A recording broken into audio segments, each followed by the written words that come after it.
So, what do the people who believe in works for justification, or faith plus works for justification, and people who believe that you can lose your salvation due to lack of works or because of bad works, and people who believe that you are justified by faith but then sanctified and rewarded, sanctified by works, what do they have in common? Well, works. Works is what they have in common. And God is doing a work to allow them to be clearly revealed for the root of the issue, which is works righteousness, which means standing for the old creation, standing for Adam, and basically you end up being an enemy of the cross of Christ. You will not go to the cross. You'll bear your cross, supposedly, but you will not bear your identity as one who's crucified with Christ. You won't take his cross, because that would mean the end of you and your works and your righteousness and your supposed goodness and your love for God and everything that you boast in that has given you some kind of identity of feeling spiritual and being approved by men. Well, they're all coming together. And this is part of God's work, is whenever he sends his servants into the religious environment, it is for the purpose of revealing the situation, because they're light. God's people are light. And so light always exposes darkness. And, Jesus set his face to go to Jerusalem knowing that he was going to reveal their hearts.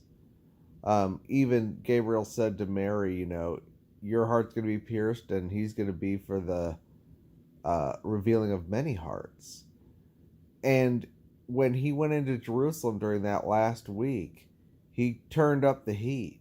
You can see there's an accelerando, there's a crescendo in terms of his verbiage towards the Jewish leaders and the Pharisees, and calling them vipers and overthrowing the tables and all the things he did that last week. Really, you see, it just seems like an acceleration. And they all thought they were very nice. They all thought that they were very good. They'd clean the outside of the cup and really believed that they had sin under control. But their hearts are fully revealed, I believe, when they're asking for Barabbas. And Pontius Pilate says, well, what about your king? And they say, we have no king but Caesar. That statement, and also let his blood be on our heads. Those statements revealed their hearts fully. That everything they pretended to be for was just a sham in that moment because of their murderous hatred for Jesus Christ. And, none of us thinks that we're enemies of Christ, but the Bible clearly says that we were alienated in our minds through wicked works, and that we are children of wrath by nature, and that we are enemies of God, and that the carnal mind is enmity against God. And unless our mind is renewed and we put on the new man, we are in that old nature that has all of that lurking in it. And to reject the cross as the means for justification or sanctification is to stand in that old man that hates God, and yet you don't know it because he hasn't been exposed yet. He has not been revealed. He's lurking, but you clean the outside of the cup. You don't know you're full of dead men's bones. You don't know you're a brood of vipers. You're deceived. Well, so that crowd was deceived in that sense. They wanted to be associated with Jesus outwardly in some respects, that crowd, when he was doing the miracles and everything. But once he said, you have to eat my blood, eat my flesh and drink my blood to have life, they all departed. They didn't like that. They were offended. And then he was left with his disciples. And that was in that last week as well. I believe this is in John, which focuses on that last week. I'm very tired. I'm sorry. So anyway, he set his face to go into Jerusalem to be a light there, to reveal the darkness in their hearts, to show that their love for the kingdom and their love for God was a sham, because they hated the one God sent. And in the end, they were willing to cast off everything that they supposedly held dear to unite in a murderous cause to kill the Son of God. And they said, we have no king but Caesar. That just blows me away. When you read that in context and you see that crowd saying that, especially the religious leaders, you're just like, wow, you guys, how could you really do a reversal, 180 degree, on everything that you have been standing for and fighting for your whole life in this moment? How could you do that? What is wrong with you?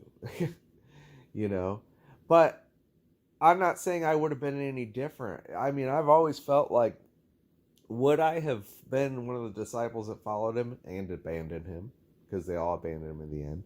Or would I have been one of the crowd that left after he said, eat my flesh? Or would I have been, one of the Pharisees who was afraid to even associate with him because I didn't want to be rejected by the religious crowd? I don't know. I don't know that I wouldn't have been there crying out for Barabbas and saying, we don't have any king but Caesar. It's only by the grace of God that I am what I am. And that's why I know that I have to stand in the cross of Christ and nothing else for everything. Righteousness and sanctification and reward. Because I know what's in me. There's nothing good dwelling in my flesh.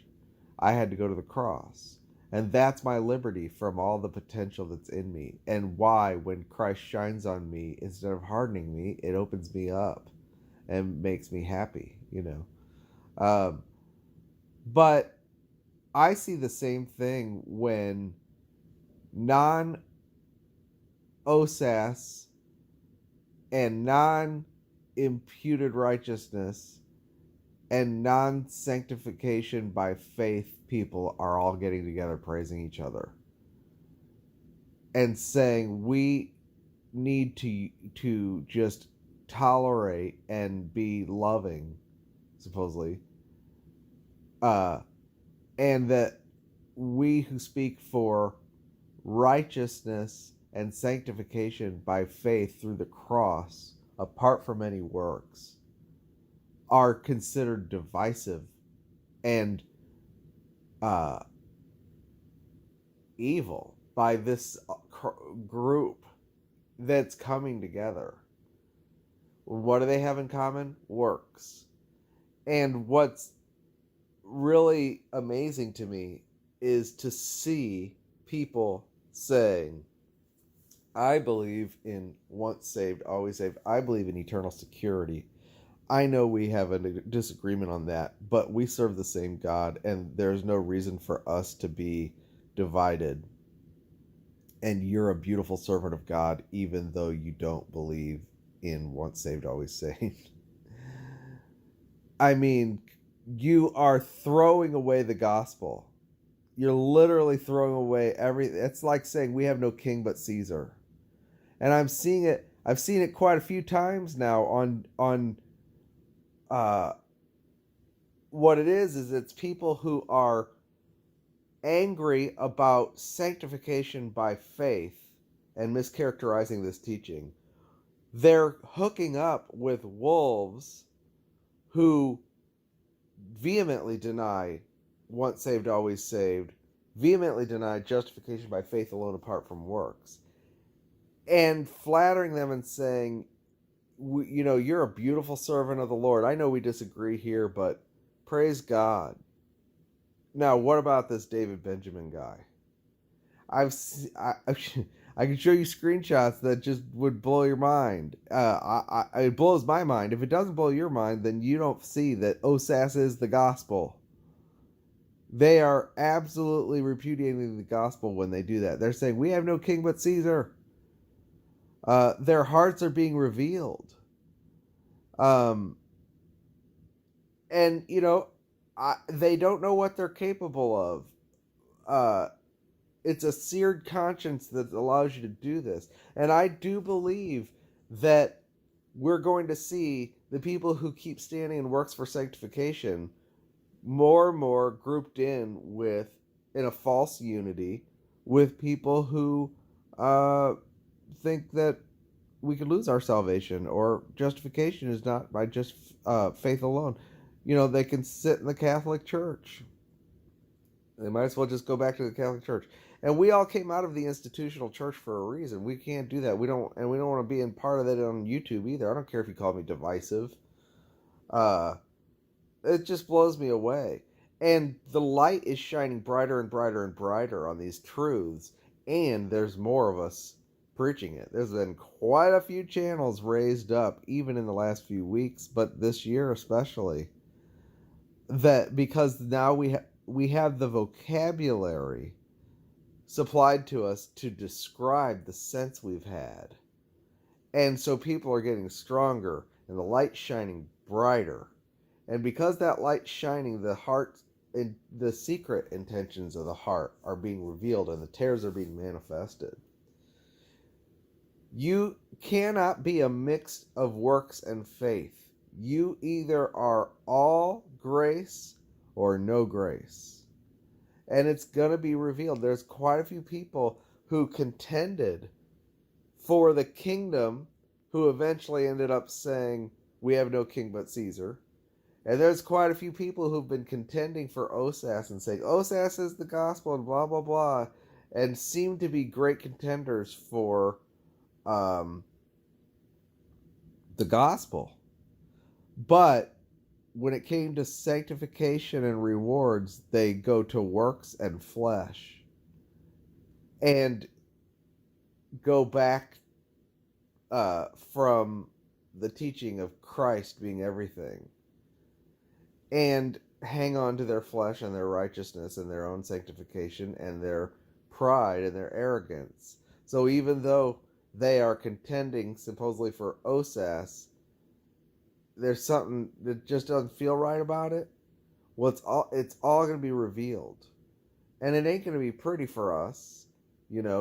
Jesus went into Jerusalem knowing what was going to happen to him. He set his face. Paul did the same thing in Acts 21. But God is, with us. And no weapon formed against us will prosper. We just need to keep pursuing the truth. And he's going to fill us with joy as we focus on him. We don't have to focus on those people.